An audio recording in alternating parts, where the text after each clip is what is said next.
Froydis Morken is Associate Professor at the Department of Biological and Medical Psychology, the University of Bergen, Norway.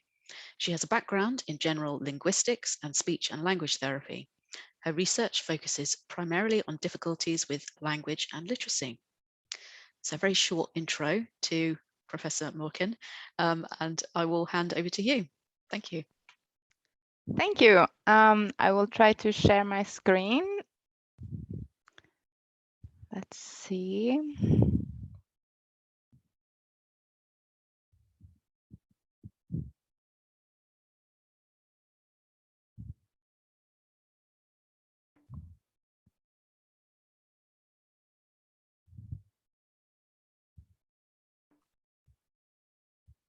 Can you now see my presentation? We can, thank you. Perfect. Okay, thank you. I'm here to talk a little about language and literacy in the prison population, and I know that there's been a talk on that earlier today as well. Unfortunately, I wasn't able to join for that, but I'm sure it was very interesting. The outline of my talk, I will first say a little bit about the background and why this is something that we should keep an eye on in this population. And I will also say something about a scoping review study that we published last year with my co-authors Wenche Helland and Lisa Jones, where we examined the literature relating to disorders of language and literacy in this population. And then I will go on to introduce a new project that we're working on, targeting these issues, especially with women in prison. And I will say something about the first paper that is just coming out from that study, and also about where we are heading with it. So when we are talking with difficulties with language and literacy, or perhaps disorders of language and literacy, we are in this project talking in a rather broad sense. We are looking both at language production, meaning morphosyntax. We are looking at language comprehension, and we're also looking at language use and the use of language in a more social setting, meaning pragmatics. What we have not been looking very much at is more matters of articulation and voice. And for literacy as well, we're looking at both more the technical side in decoding and being able to actually read the words off the page, as well as writing and spelling, that we know is for many more difficult, meaning that it even when people who struggle with reading and writing, even though they might be able to compensate for their reading issues, the writing issues seems harder to remedy. So problems with spelling seem to linger for a longer time than problems with reading, even in rather regular orthographies. And we also look at reading comprehension issues. So why is this especially relevant in the prison population? I mean, it's of course relevant for everyone, but why is it especially relevant here? And one thing is that language in general is, of course, very important for many life skills. It's important for being able to interact with others in purposeful ways. And it's also very, very important for regulating your own feelings and behavior, and perhaps being able to put everything into words instead of into aggressive behavior, for example. And of course, it's important for taking out sort of your academic potential. If you struggle with language and even with putting your language into words on a page, or with understanding what is written, then you have significant obstacles for academic performance. A lot of the research that has been done on this in prison populations has been done on youth offenders. There is quite a bit on the younger population, really, but we have found that there isn't all that much on adults in prison.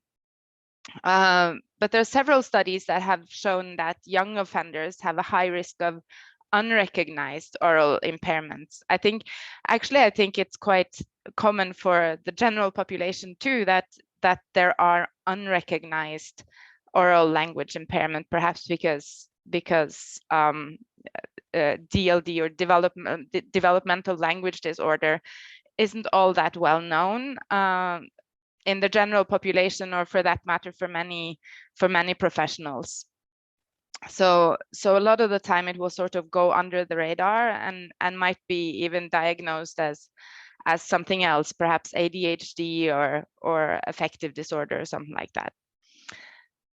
Also, it's a fact that many of the rehabilitation services offered in prison are verbally mediated, meaning that it's group discussion based or individual therapy based, or maybe some type of classroom activity. And for people with oral language problems, that might be difficult to take part in a fruitful way. Also, I think Winston Lee was just here earlier today talking about a study where they found an elevated risk of reoffending in youth with developmental language disorder. I think it was actually twice as high for youth with this sort of oral language problem compared to other peers. And also, it's important to have adequate language and reading and writing skills in order to benefit from the education system that is offered in prison. So it's important to keep an eye on this, and there seems to be quite a bit of literature suggesting that it is a problem, and there is an elevated incidence of problems with both oral and written language in this population.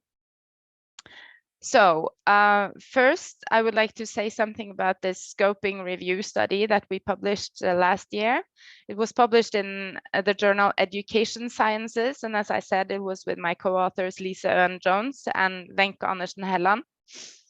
And the aim of that study was, and I quote from the paper, it was to gain an overview of research in the last 20 years on language and literacy disorders in the prison population, and to summarize the findings to provide a picture of the state of the art in this field. We took a very broad approach to the topic, and tried to include all types of problems with language and literacy, but perhaps from a more sort of disorder perspective than in just a description of skills, in a sense.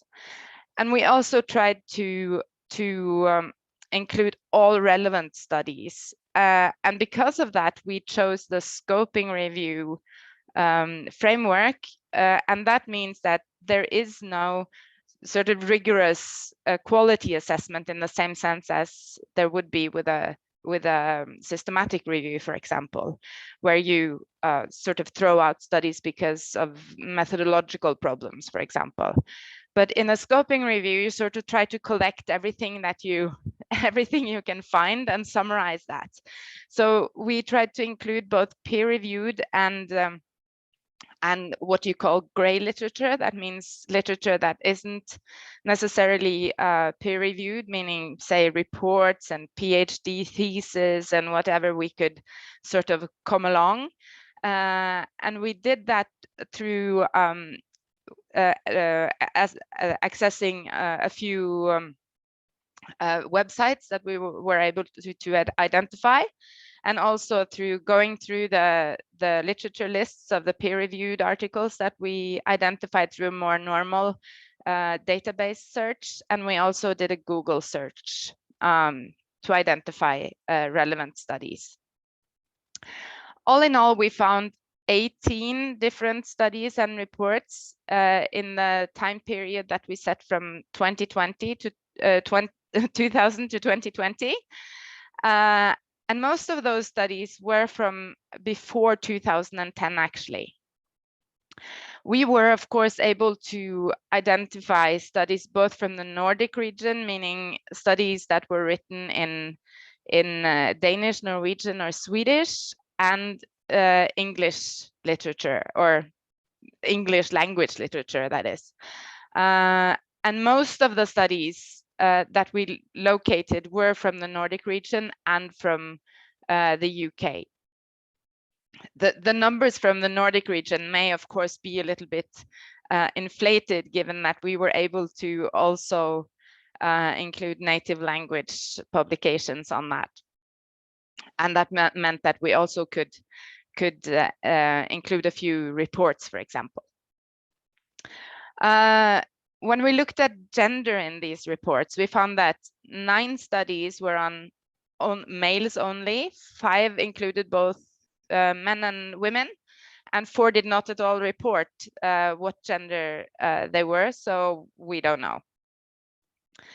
The sample size varied a lot, from 10 participants to 1,402. They were sort of distributed. 6 of them had between 10 and 50 participants. 8 had between 51 and 100, and the rest, 5, had over 100 participants. The 3 of them had more than 500, and that was more big sort of population-based reports that targeted all prisoners in one country. What was interesting and a little bit worrying, I would say, is that of these 18 studies, only 3 were studies on oral language, and they all reported a very high prevalence of oral language problems in the population, all estimated around 50%. When it came to reading and writing impairment, the prevalence estimates were extremely inconsistent. They ranged from really not different from the normal population, around 10%, and up to around 70%. And that probably has to do with how they defined problems of reading and writing, how narrowly they operationalized the concept, I think. And since a lot of these studies were from before 2010, compared to what we sort of know today about, for example, dyslexia, where most researchers will take a more multifactorial approach to it, some of these studies were very sort of one factor based, sort of requiring a phonological deficit to sort of qualify for reading and writing impairment. So I think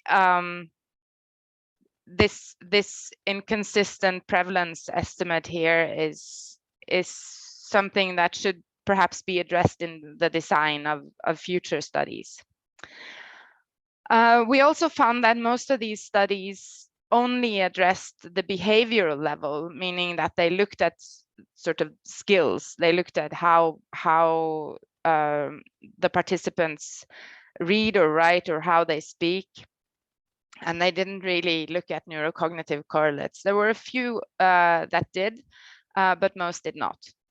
And only 2 of the studies specifically recruited control groups, meaning that the others either did not have control at all, or they used sort of test norms as control.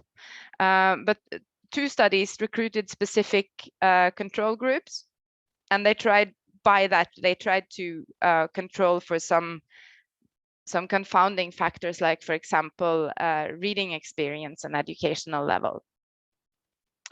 So what we ended up with as conclusions or recommendations from that study was that there is definitely a need for more studies.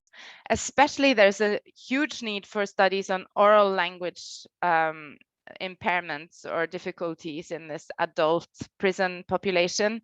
But I would say that there is also quite a dire need for studies on reading and writing, because many of the studies that we found are quite a few years old, and that we should probably try to get some studies going that have perhaps a more updated approach. So on that note, studies should take a multifactorial approach and include factors like neurocognitive aspects and also biological perspectives, perhaps investigating whether there is a family history of language or reading and writing problems, which is also an important information when you assess. It's also necessary to control for a number of confounding factors, and as I said, that could, among other things, be educational level, reading experience, socioeconomic factors, and things like that. It's also a good idea to combine several approaches. In the material that we found, it was quite common to combine, say, individual testing and interviews.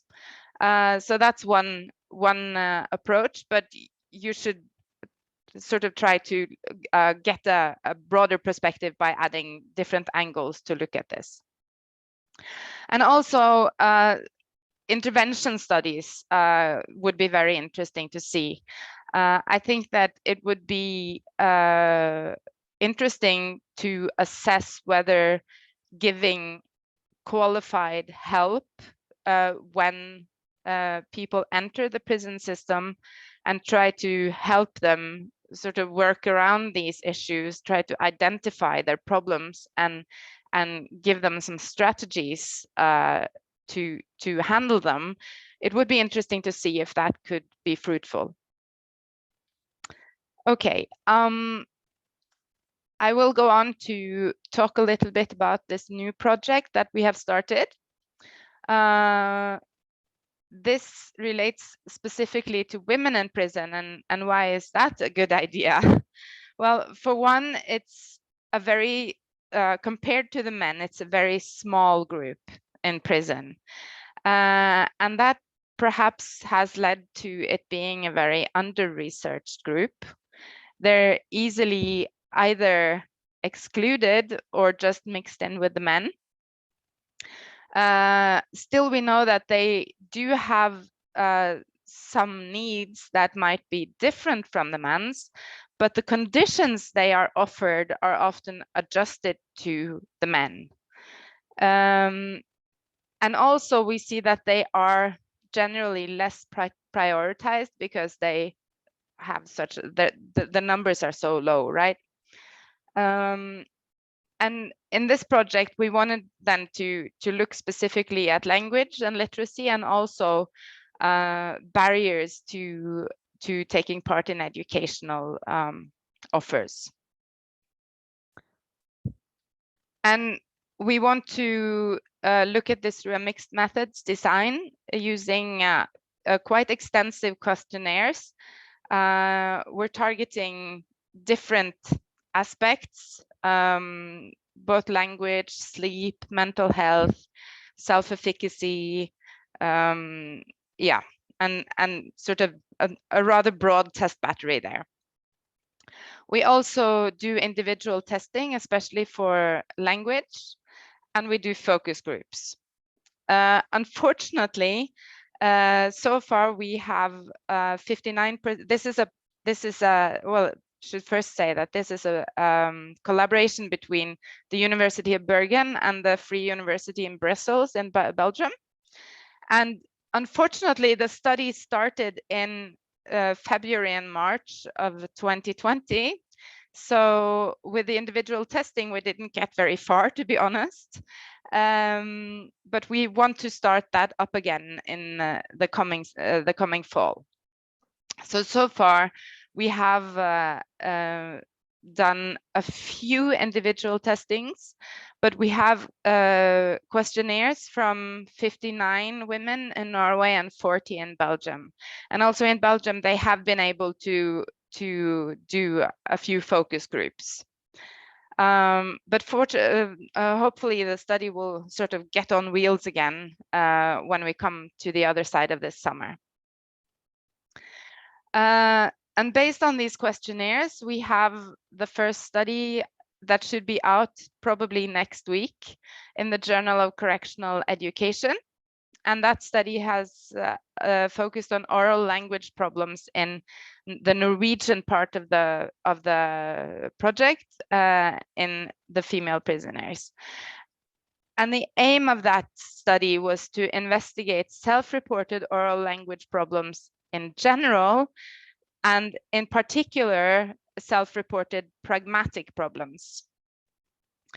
And we also wanted to explore whether individuals with ADHD experience more severe oral language problems than the rest of the population. We had 44 participants, and of those, 27 reported symptoms that could be related to ADHD. And there was 17 in the control group that did not report ADHD. Because of these very low numbers in the Norwegian prison system, we are not allowed to ask for specific ages because the ethical board is concerned that we will be about identification. But we do collect age groups, and we see that it is rather evenly distributed from 18 and upwards. The measures that we used was first a language composite score that was taken from a different large study that was originally done on children, but it's 4 questions that target pronunciation, the ability to elaborate, explain, or express oneself, language comprehension, and whether the person has difficulties with keeping a conversation with someone else. And we sort of join that into one index. And then there's a Norwegian version of the La Trobe communication questionnaire that specifically targets pragmatics. And we used the ADHD self-report scale from the World Health Organization to see if they had a profile that would fit with ADHD. And we also asked if they had previously received a diagnosis of ADHD or developmental language disorder or specific language impairment. And the main conclusions were that oral language and communication problems are very prevalent in the population. About 1/3 of the prisoners report this type of problems. And in addition, participants with ADHD report significantly poorer performance on all language measures compared to the group without ADHD. So the way ahead with this project now is that we have a couple more papers planned that is basically based on questionnaire data. We are looking at prevalence of mental health and insomnia, and we're also looking at the combination of language literacy and mental health. And as I said, we want to extend the data collection. We need to send out new questionnaires, and we need to get up the numbers for individual testing. And we also want to go through with the focus groups. So it should be interesting, and we hope that it can contribute to a better understanding of these questions for the population. Okay, and I'll be happy to take questions or comments or any discussion. Thank you so much, Professor Morken. That was fantastic and so interesting. And you've got some comments and questions in the chat and somebody with their hand raised. So if I come to the questions first, Maxine Winstanley is saying that she's struggling to recruit control groups for similar studies. And I'm and being met with refusal. Kim has commented, is it that people don't want to be associated with CJS type projects? So I'm wondering if you had any comments on that or advice on addressing those barriers for research. Oh, I really don't know. I'm sure Professor Winstanley has much more experience than I do in this. But I think it's an interesting observation, and I surely don't hope that it's because people don't want to be associated with this. But what I think is perhaps difficult is also to decide who are sort of who are good controls for this group. I mean, how do you find people who are sort of on a comparable on many factors, but why did they end up in whichever group? So I guess it's always a balance where you have to make some pretty difficult choices, I think. So it sounds like no easy answers for that one. No, perhaps. I don't think so. Thank you for that. We've also had a comment from Bill Simmons who's saying, wonderful research. Have you considered looking at LGBTQ populations in the prison population?